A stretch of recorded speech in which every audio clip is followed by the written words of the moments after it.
혹시 기도하는데 이게 그냥 의무감처럼 느껴질 때 없으셨나요? 오늘은 어떻게 하면 그 기도가 우리 삶을 바꾸는 진짜 불꽃이 될 수 있는지 성경에 나오는 오순절 사건을 통해서 그 비밀을 한번 파헤쳐 보겠습니다. 기도를 하는데도요, 왜 이렇게 답답할까요? 마치 내 목소리가 그냥 허공에 흩어지는 것 같은 그런 공허함 느껴보신 적 있으시죠? 바로 그 힘없는 기도의 문제에서부터 오늘 이야기를 시작해 볼게요. 근데 재밌는 게 뭔지 아세요?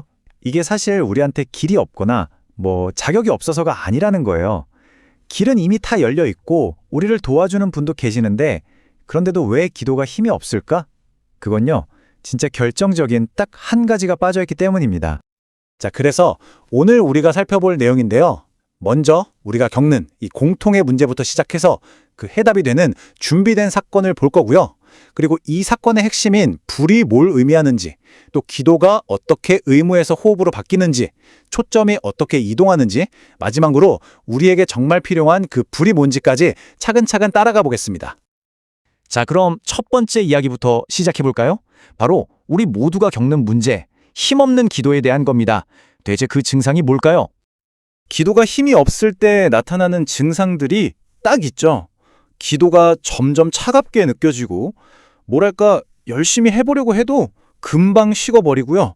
결국 내 삶은 하나도 안 바뀌는 것 같고, 이 자료에서는 이 모든 문제의 원인을 딱 하나로 짚어냅니다. 바로 기도에 불이 없기 때문이라는 거죠. 그럼 그 불은 도대체 어떻게 붙일 수 있을까요? 그의 해답이 바로 성경에서 가장 드라마틱한 순간 중 하나인 오순절 사건에 숨어 있습니다. 근데 여기서 중요한 게 있어요. 이 사건 절대 우연히 일어난 게 아니라는 겁니다. 생각해보세요. 예수님이 떠나시고 제자들한테는 정말 막막한 침묵만 남았을 거예요. 그들이 뭘 했냐면 무려 열흘 동안 바깥 세상이랑은 완전히 단절된 채로 한 곳에 모여서 기도만 한 거예요. 오직 기도만. 바로 그 끈질긴 기도의 마지막 날, 드디어 오순절에 그 불이 임하게 된 거죠. 성경 구절을 보면 당시 분위기가 그대로 느껴져요. 마음을 같이하여 오로지 기도에 힘쓰더라. 이 오로지라는 단어가 핵심이에요. 다른 거 아무것도 안 하고 정말 기도 하나에만 모든 걸 건 거죠. 사실 한 치 앞도 안 보이는 상황에서 그들이 할 수 있는 유일한 일이었을지도 몰라요. 바로 이 지점에서 우리가 진짜 중요한 걸 발견할 수 있습니다. 오순절의 불은요, 자, 이제 기도 시작해볼까? 하는 사람들을 위한 게 아니었어요. 오히려 그 힘든 시간 동안 기도의 자리를 끝까지 지켜낸 사람들한테 주어진 불이었던 거죠. 말하자면 그들의 인내와 기다림에 대한 응답이었던 겁니다. 자, 그럼 이 불, 도대체 뭘 의미하는 걸까요? 그냥 뜨거운 열정? 이런 걸까요? 아니면 뭔가 더 깊은 뜻이 있을까요? 이제 그 불의 진짜 의미를 한번 파헤쳐 보겠습니다. 성경에서 불이라고 하면 보통 파괴적인 이미지를 떠올리기 쉬운데 사실 그게 다가 아니에요. 불은 모든 걸 태워서 깨끗하게 만들잖아요. 그런 정결함의 의미가 있고요. 또 너무 뜨거워서 감히 다가갈 수 없는 거룩함도 상징하죠. 그리고 무엇보다 어둠을 환하게 밝히는 강력한 임재, 바로 함께하심을 의미합니다. 열정은 물론이고요. 그러니까 오순절의 불은 제자들한테 어떤 대단한 능력을 짠 하고 주기 전에 먼저 이거부터 선언한 거예요. 내가 지금 너희랑 같이 있어. 바로 여기에. 하늘 저 멀리 계신 분이 아니라 바로 내 옆에서, 내 안에서 함께 숨쉬고 있다는. 정말 이것보다 더 강력하고 개인적인 증거가 있을까요? 자, 그럼 이 불을 경험한 제자들, 과연 어떻게 변했을까요? 그야말로 드라마틱한 비포 앤 애프터가 펼쳐지는데 한번 보실까요? 이 변화 정말 믿기지가 않죠. 기도하자고 하면 꾸벅꾸벅 졸고 조금만 위험해도 다들 뿔뿔이 흩어져 도망가던 그 사람들이었어요.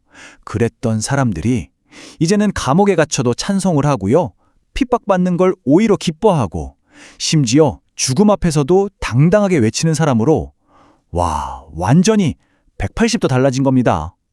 도대체 뭐가 이 사람들을 이렇게까지 바꿔놓은 걸까요? 바로 이거예요. 기도가 더 이상 해야 하니까 하는 숙제 같은 의무가 아니게 된 거죠. 이제 기도는 숨 쉬는 것과 같아진 거예요. 우리가 살기 위해 숨 쉬는 걸 잊지 않잖아요?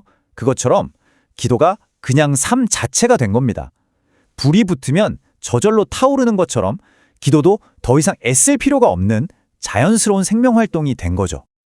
그리고 이런 내면의 변화는요, 여기서 끝나지 않았어요. 기도의 내용, 그러니까 기도의 목적 자체를 완전히 바꿔버렸습니다. 기도의 초점이 나에서 완전히 다른 곳으로 옮겨간 거죠.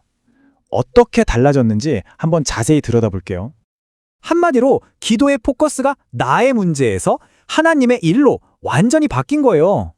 예전에는 제발 저 좀 살려주세요. 이게 기도의 전부였다면 이제는 이 일을 위해 저를 담대하게 써주세요. 이렇게 기도하는 거죠. 나를 위한 생존 기도에서 모두를 위한 사명 기도로. 야, 이게 바로 그 불이 가져온 가장 엄청난 변화였던 겁니다. 이 구절을 보면 정말 확 와닿죠. 지금 막 협박당하고 목숨이 위험한 상황이란 말이에요. 보통 같으면 제발 안전하게 지켜주세요 라고 빌어야 정상이잖아요. 그런데 이들은 뭘 구하죠? 오히려 더 담대하게 말씀을 전하게 해주세요 라고 외치고 있어요. 이게 바로 진짜 사명을 위한 기도인 거죠. 자, 이제 거의 다 왔습니다. 마지막 파트인데요. 그럼 이런 질문이 생기죠. 알겠다. 근데 그건 2000년 전 사람들 이야기고 지금 나랑은 무슨 상관이지? 이 이야기가 오늘 우리에게 어떤 의미가 있는지 한번 짚어보겠습니다. 요즘 보세요. 유튜브만 켜도 책만 찾아봐도 기도 잘하는 법에 대한 정보가 정말 넘쳐나잖아요. 우리는 방법을 몰라서 기도를 못하는 시대에 사는 게 아니에요. 진짜 문제는 그 모든 방법을 실행하고 싶게 만드는 마음속의 엔진, 그 불이 꺼져 있다는 거죠. 결론은 아주 간단해요. 불이 없으면 기도는 그냥 아무 의미 없는 차가운 습관으로 전락해버립니다. 하지만 그 안에 불이 딱 붙는 순간 기도는 우리 삶을 이끌어가는 뜨거운 심장, 살아있는 힘이 되는 거죠. 그리고 우리가 꼭 기억해야 할 게 있습니다.